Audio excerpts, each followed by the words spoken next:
শিক্ষা, স্বাস্থ্য, রাস্তাঘাট ও পরিকাঠামোগত উন্নয়নের মাধ্যমে শহর থেকে গ্রাম এমনকি প্রতিটি পাড়ায় উন্নয়নের ছোঁয়া পৌঁছে দিচ্ছে বর্তমান সরকার। মানুষের মুখে হাসি ফোটানোই সরকারের মূল লক্ষ্য বলে মন্তব্য করেছেন মুখ্যমন্ত্রী ডাক্তার মানিক সাহা। আজ সিপাহীজলা জেলার শিক্ষা, স্বাস্থ্য ও রাজস্ব দপ্তরের 20টি উন্নয়নমূলক প্রকল্পের উদ্বোধন ও শিলান্যাস করে মুখ্যমন্ত্রী এ কথা বলেন। প্রায় 65,40,19,000 টাকা ব্যয়ে বাস্তবায়িত প্রকল্পগুলোর মধ্যে রয়েছে লালসিংমুড়া প্রাথমিক স্বাস্থ্য কেন্দ্রে 24 ঘণ্টা পরিষেবা চালু, 10টি নতুন আয়ুষ্মান আরোগ্য মন্দিরের উদ্বোধন, বক্সনগর সিএসসির কোয়ার্টার কমপ্লেক্স এবং বিশালগড় ইংলিশ মিডিয়াম স্কুলের নতুন ভবনের উদ্বোধন।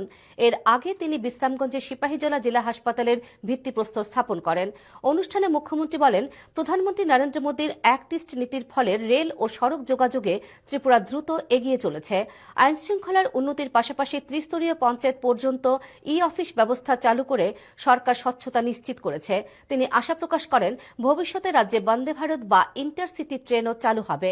অনুষ্ঠানে উপস্থিত ছিলেন জেলা সভাধিপতি সুপ্রিয়া দাস দত্ত, স্বাস্থ্য সচিব কিরণ গিত্তে, জেলাশাসক সিদ্ধার্থ শিব জয়সওয়াল, অতিরিক্ত পুলিশ সুপার রাজীব সূত্রধর সহ জেলার বিভিন্ন বিধানসভা এলাকার বিধায়করা। যদি খারাপ হয় আপনার কিন্তু কত সুবিধা হয়ে গেল যে কোনো ফ্যামিলির, যে আমার যে 24x7 মানে সারা দিন আপনার খোলা থাকে, 24 ঘন্টা খোলা থাকে হাসপাতাল, যে কোনো জরুরি পরিষেবা আপনারা কিন্তু আজকে লালসিংমুড়া পিএসসিতে আপনারা সেটা পাবেন।